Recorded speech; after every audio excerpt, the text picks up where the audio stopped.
In this video, I'd like to take a minute and describe three key things about application layers. Where do they live? How are they created? And what do they look like to the Windows desktop when an application layer is applied? Well, where they live is fairly simple. Let's start with that. The application layers are just VHDXs, virtual machine disk drives, that reside out on a file system, either a shared file system or a local file system to a server. If I was to dig into the folder structure that Unidesk creates, you would see a series of folders for individual application layers.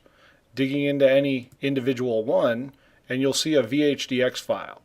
These are thin provisioned VHDXs that contain the file system objects and registry entries that are different from the gold image. These virtual hard drives are attached to the virtual machine, and the file system and registry entries are blended together to present it into the desktop as if it was locally installed. What does it look like in the desktop?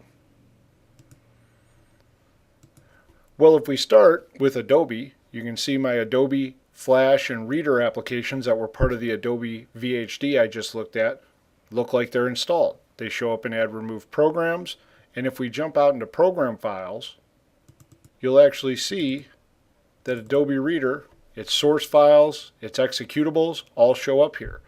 If we were to drop into the registry and look there, its registry entries would be there, its file associations, its plugins into the browsers would all be there. So to the desktop, it looks like someone has installed this application locally in the image, but actually it's a shared VHDX sitting on a file system. The best thing about application layers is how they're created.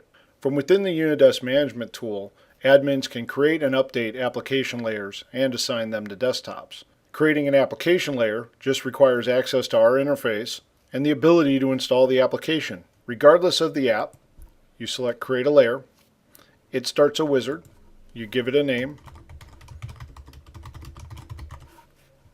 Give it a version for the app.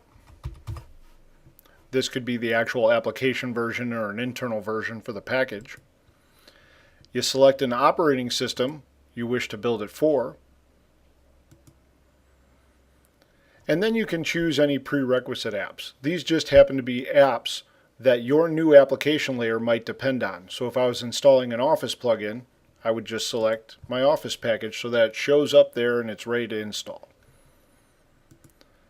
Browse out and give it a pretty icon and click Create a Layer.